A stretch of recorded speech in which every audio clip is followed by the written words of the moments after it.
नमस्कार शेतकरी बांधवांनो, आज आपण कृषी विज्ञान केंद्र सगरुळीच्या कुक्कुटपालन विभागामध्ये आलेलो आहोत आणि आज आमच्याकडे एक ब्रॉयलरची तुकडी सुरू आहे।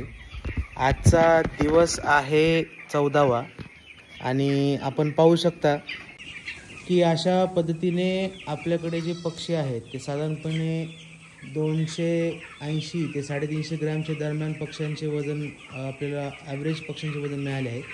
आणि तुम्ही बघू शकता की यामध्ये आपण पक्ष्यांना अशा पद्धतीने एकाआड एक पाणी आणि खाद्य असे भांडे आपण त्या ठिकाणी लावलेले आहेत, जेणेकरून पक्ष्यांना खाद्य आणि पाणी एकाच वेळेस व्यवस्थित मिळावं अशी आपण त्या ठिकाणी रचना केलेली आहे। यासोबतच या पक्ष्यांना आपण खाली जे आहे तूस टाकलेला आहे, ज्याला आपण लिटर मटेरियल म्हणतो किंवा बेडिंग मटेरियल म्हणतो। यासाठी आपण तांदळाचा भुसा या ठिकाणी वापरलेला आहे।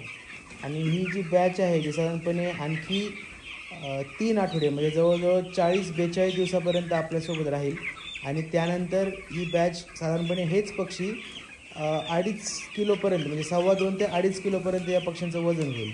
मग ह्यांच्यासाठी आपल्याला व्यवस्थापन ह्यासाठी आवश्यक आहे की या पक्ष्यांना आपण चांगल्या पद्धतीचं खाद्य आणि नियमितपणे खाद्य दिलं तर या पक्ष्यांची वाढ आपल्याला व्यवस्थितरित्या होईल।